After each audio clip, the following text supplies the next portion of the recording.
নমস্কার বন্ধুরা, আপনাদের সবাইকে স্বাগত জানাই। আমি আজকে একটা পেঁপে দিয়ে একটা রেসিপি নিয়ে চলে এসেছি। পেঁপে প্রচণ্ড উপকারী, কিন্তু অনেকেই আছে যে কাঁচা পেঁপে কোনো প্রিপারেশন তারা পছন্দ করেন না। তো এই প্রিপারেশনটা করলে সবাই, ছোট থেকে বড় সবাই পছন্দ করবে। এই জন্য আমি একটা পেঁপে নিয়েছি। পেঁপেটা আগে খোসা ছাড়িয়ে বীজগুলো ফেলে এরকম বড় বড় করে টুকরো করে কেটে ধুয়ে নিয়েছি। তারপর ভালো করে ধুয়ে নেওয়ার পর এটা খুব ছোট ছোট টুকরো করে আগে নিয়ে এটা একটু কয়েক মিনিটের জন্য ভাপিয়ে নেব। মানে খুব ভালো করে সেদ্ধ করব না, মোটামুটি আর কি 50% সেদ্ধ হয় এরকমভাবে সেদ্ধ করে নেব। দেখুন ছোটো ছোটো করে আমি কেটে নিয়েছি, আর একটু জল দিয়ে এটা ঢাকা দিয়ে সেদ্ধ করে নিচ্ছি। এটা আমাকে আগে করে নিতে হবে।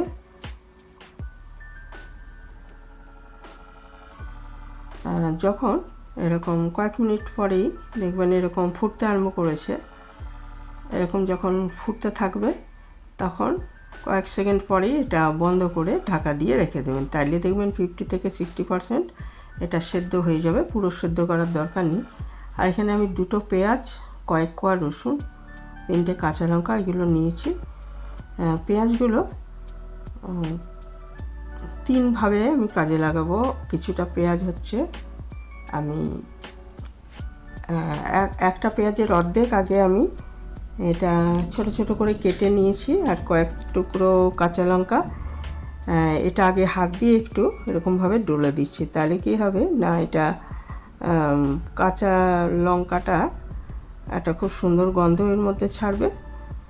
আর এইভাবে একটুখানি করে একটু নুন দিয়ে এইভাবে একটু আগে হাত দিয়ে একটু থেতো করে নিচ্ছি। তারপরে এর মধ্যে একটা ডিম দিয়ে দিচ্ছি, দিয়ে ডিম ভাজা যেরকম আমরা করি সেরকম আর কি করবো এটার সাথে। আর একটা ডিম দেখুন দিয়ে দিয়েছি, দিয়ে এটা ফেটিয়ে ভালো করে রেখে দিচ্ছি। এটা ডিম ভাজা যেরকম করে ওইভাবে করে নিতে হবে। আর এই ডিম ভাজাটা যদি ওই এটা আমি পেঁপের ভর্তা বানাচ্ছি, এমনি ভর্তার থেকে যদি এরকমভাবে দেওয়া হয় তাহলে টেস্ট অনেক গুণ বেড়ে যাবে। আচ্ছা, আর ওই কড়াইয়ের মধ্যে 2 চামচ তেল দিয়ে আমি কিছুটা পেঁয়াজ, বড় পেঁয়াজটা ধরুন অর্ধেকটা, সেটা আমি এরকমভাবে এটা বেরেস্তা বানিয়ে নিচ্ছি। তো এটাকে বেরেস্তা বানিয়ে আমি একটু এটাকে আগে রেখে দেবো। তো বেরেস্তা বানাতে গেলে একটু আঁচটা একটু কম আঁচে করতে হয়, করে তারপরে মোটামুটি বেরেস্তার মতো যেন হয় এরকমভাবে এটাকে ভেজে আমি আলাদা করে রেখে দিচ্ছি।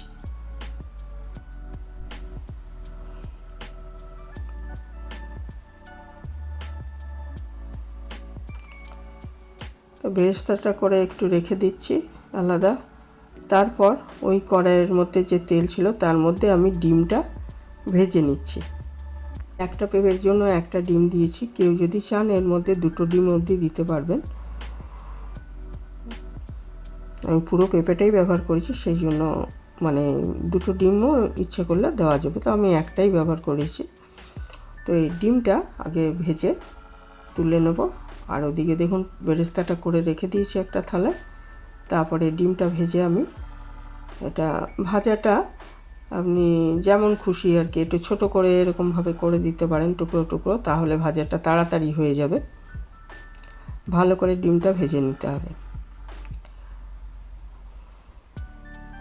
আর কিছুটা পেঁয়াজ ভাজার এই কাটা রয়েছে, কিছুটা বেরেস্তা করেছি, অল্প একটু দিয়েছি এই ডিম ভাজাটার মধ্যে, আর বাকি পেঁয়াজটা রাখা রয়েছে কেটে। আর রসুন 8-10 কোয়া দেবেন, সেইটা রেখেছি, রসুনগুলো টুকরো করে রেখেছি। আর কাঁচা লঙ্কাও টুকরো করে রেখেছি, 3টে কাঁচা লঙ্কা। এরপর ওই কড়াইতে ডিমটা ভাজা হয়ে গেছে, ওই কড়াইয়ের মধ্যে আরেকটু তেল দিয়ে আমি রসুন আর কাঁচা লঙ্কা দিয়ে দিচ্ছি। রসুনটা একটু ভাজা ভাজা হয়ে গেলে এর মধ্যে আমি বাকি পেঁয়াজের টুকরোগুলো দিয়ে ভেজে নিচ্ছি। দিয়ে দিতে হবে সামান্য একটু হলুদ আর পরিমাণ মতো নুন। নুনটা আমি দুভাগে ব্যবহার করেছি। একটা হচ্ছে পেঁয়াজটা ভাজার সময়, এই যে রসুন পেঁয়াজ এগুলো ভাজি এটার সময়, আর পরে যখন আমি পেঁপেটা দিয়ে যখন রান্নাটা করব তখন। আর সামান্য একটু অবশ্য আমি ডিম ভাজার সময় দিয়েছি, খুব সামান্য 1 চিমটি। তো বুঝে দিতে হবে যেন বেশি না হয়ে যায়, ভাগে ভাগে দিতে গেলে তখন বেশি হয়ে যাওয়ার সম্ভাবনা। তো একটু কম হলে মেখে খাওয়া যায়, কিন্তু বেশি হয়ে গেলে ভালো লাগবে না। তো আমি একটু 1/2 চামচ মতো নুন এটার মধ্যে দিয়ে দিলাম। এটা যেহেতু একটু বেশি দেওয়া হয়ে গেছে, পেঁপেটা যখন দেবো আর দিচ্ছি না নুন।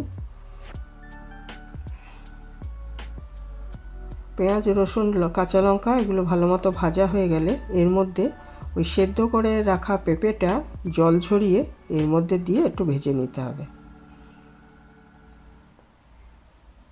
জলটা ঝরিয়ে নেবেন, না হলে বেশি জল জল হলে অসুবিধা। একটু হলুদ দিয়ে দিলাম, আর নুন তো দিয়েছি।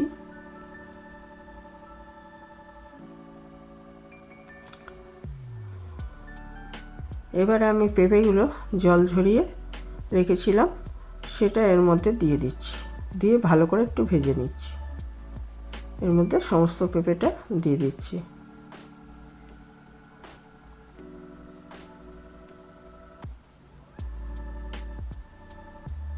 দিয়ে একদম ভাজা ভাজা করে নিতে হবে, আর ঢাকবেন না, তাহলে জল ছিঁড়ে যাবে বেশি। ঢাকা খোলা অবস্থাতেই এটাকে ভেজে নিতে হবে।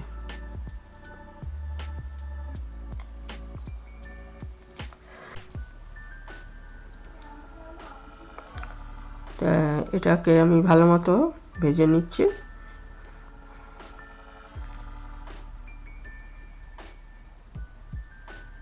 ভালো মতো ভেজে নিয়ে তারপরে এটাকে আমি ঠান্ডা করে নেব, এবং এই পেঁপে ভাজাটা, পেঁয়াজ রসুন সহ পেঁপে ভাজাটা আর ওই ডিম ভাজাটা এগুলো একসাথে হয় শিলে বেটে নেবেন, আর নয়তো গ্রাইন্ডারে মোটামুটি পেস্ট করে নিলে পেঁপের ভর্তা রেডি হয়ে যাবে। গরম ভাতে এটা চমৎকার লাগে খেতে। যারা কখনো এইভাবে খাননি তখন তারা এটা করে দেখতে পারেন একবার। পেঁপে আমরা সবাই জানি যে প্রচণ্ড উপকারী। ডায়াবেটিসের রোগী বলুন বা লিভারের সমস্যা যারা ভুগছেন তাদের জন্য যেমন উপকার, সবার জন্যই উপকার। দেখুন পেঁপেটা ভালো মতো ভাজা হয়ে গেছে, ডিমটাও ভাজা হয়েছে। এটা একটু ঠান্ডা করে, কারণ যেহেতু আমি গ্রাইন্ডারে করবো ওই জন্য একটু সামান্য ঠান্ডা করে নিয়েছি, নিয়ে এটাকে পেস্ট করে নিচ্ছি। ইচ্ছে করলে কিন্তু এটা শিলেও বেটে নিতে পারেন।